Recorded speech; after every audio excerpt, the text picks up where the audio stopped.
தான் இந்தியாவுக்கே வழிகாட்டுகிற மாநிலம். பொருளாதாரத்திலே நாங்கள் தான் அதிகமாக பணத்தை கொடுக்கிற மாநிலம். ஜிஎஸ்டி என்கிற பேரிலே மாண்புமிகு மோடி அரசாங்கம் தமிழ்நாட்டுக்கு வந்து ஜிஎஸ்டி என்கிற பேரில் வசூல் செய்கிறீர்கள். இந்த பணத்தை அங்க எடுத்துன்னு போறீங்க. திரும்ப பணம் கொடு என்று சொன்னால் பணம் கொடுக்க நீங்கள் மறுக்கிறீர்கள். நீ வாங்குகிற பொருளுக்கு ஜிஎஸ்டி வரியை வசூலாக அந்த பணம் டெல்லிக்கு போகிறது. இந்த ஊர்ல 100 ரூபாய் வசூல் செய்கிறார் என்று சொன்னால் அவர் நமக்கு திருப்பி கொடுப்பது 29 ரூபாய் கொடுக்கிறாங்க. வசூல் பண்றது 100,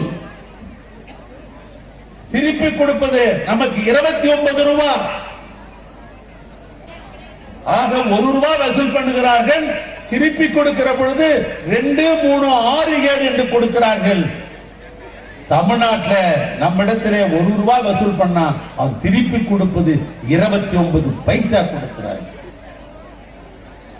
ஒரு கண்ணுக்கு வெண்ணையும் ஒரு கண்ணுக்கு சுண்ணாம்பு வைக்கிறேன் என்று நாங்கள் கேள்வி கேட்டால் எங்களை ஈடு என்கிற பேரிலும் இன்கம் டேக்ஸ் என்கிற பேரிலும் மிரட்டி பார்க்கிறார். இதற்கெல்லாம் பயந்தவன் தமிழ்நாட்டு தமிழன் இல்லை.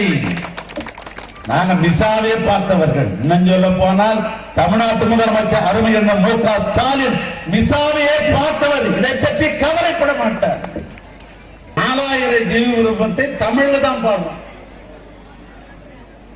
கோயிலுக்கு போய் இதெல்லாம் போடுறோம்.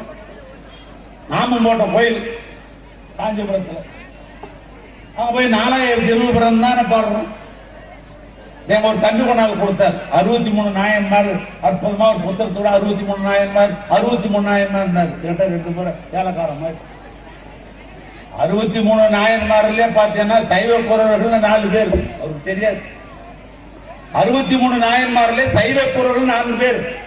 நான் சொல்ல சிவன் கோயிலையும் வைஷ்ணவ கோயிலையும் போய் சோனி கே பீச்சே பீச்சே ஜோனி கே பீச்சே பீச்சேன்னு பாட முடியுமா? நல்ல யோசனை.